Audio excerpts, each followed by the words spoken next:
All right, so here's some more inequalities we have to solve. So what do we do first? Well, let's maybe distribute and get rid of the parenthesis first here because we have numbers and variables on both sides. So that means we need to really simplify first before we can take and decide if we want to take the numbers to the left and the variables to the right or vice versa.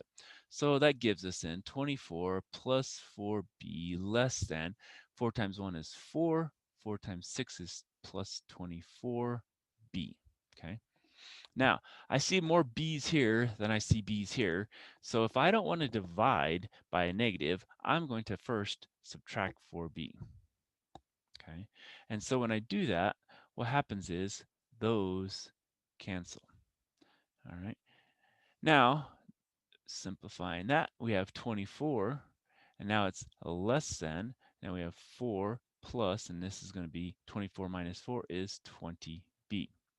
Now I need to get rid of that 4 there, so let's subtract 4. So when we do that, if we go ahead and mark that off, that cancels that, so we're good there. And so 24 minus 4 is 20, less than 20b.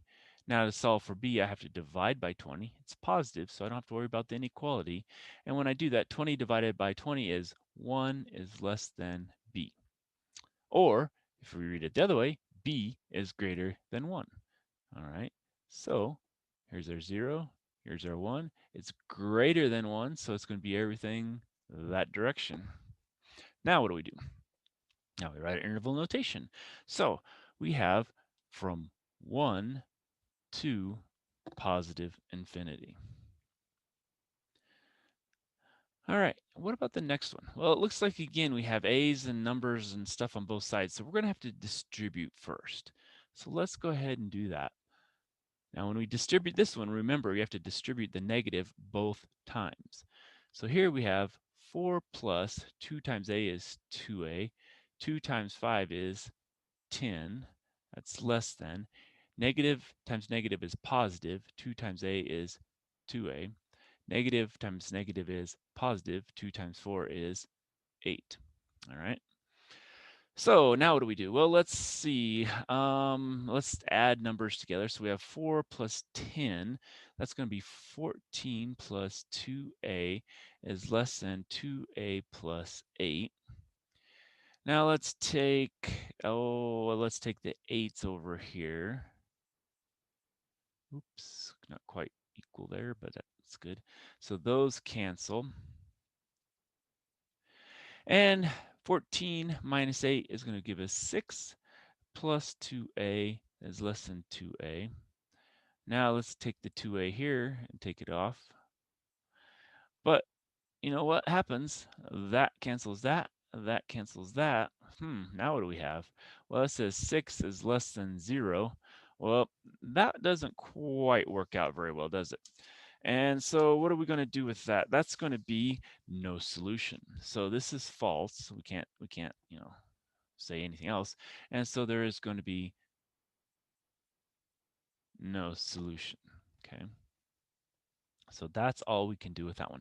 Now, sometimes they'll ask to have you put the empty set in there, which is represented by the symbol with like a 0 with a line through it like that, and that would be the empty set. But overall, basically, there's no solution.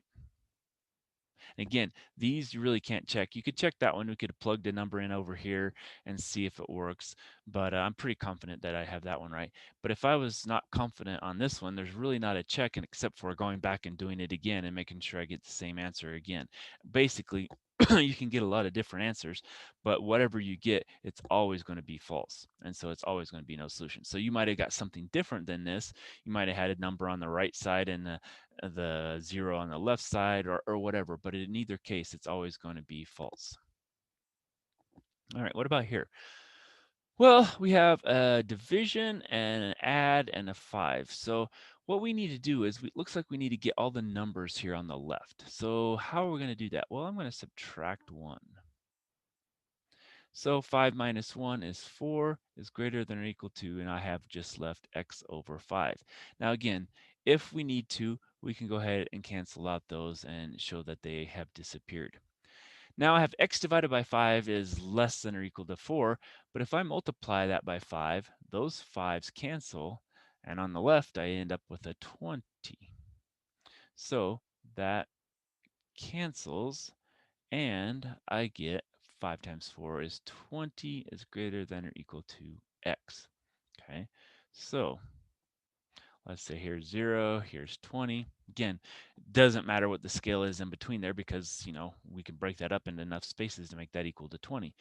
Now it says x is less than or equal to 20. So that's going to be a closed circle, and it's less than or equal to, so it's going that direction.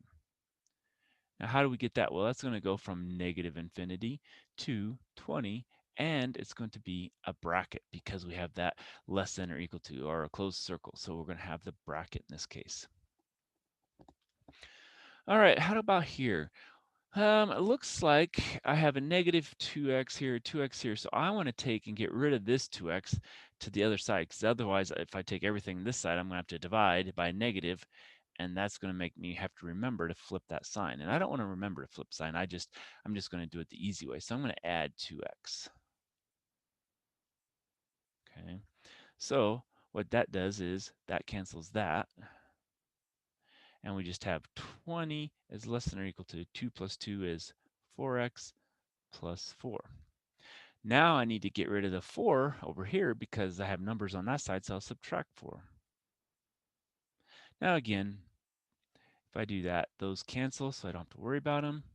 And so I have 20 minus 4 is 16 is less than or equal to 4x. Now I only want 1x, so I have to divide by 4. And so when I divide by 4, that goes 1, that's 1. And so 16 divided by 4 is what?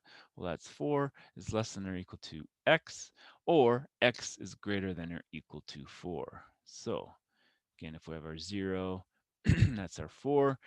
It's going to be greater than or equal to 4, so it's going to be a closed circle and everything to the right. And this gives us a bracket for comma infinity. Okay, so that's how it has to be. It's a bracket because of the closed circle. All right, we'll stop there and come back for more.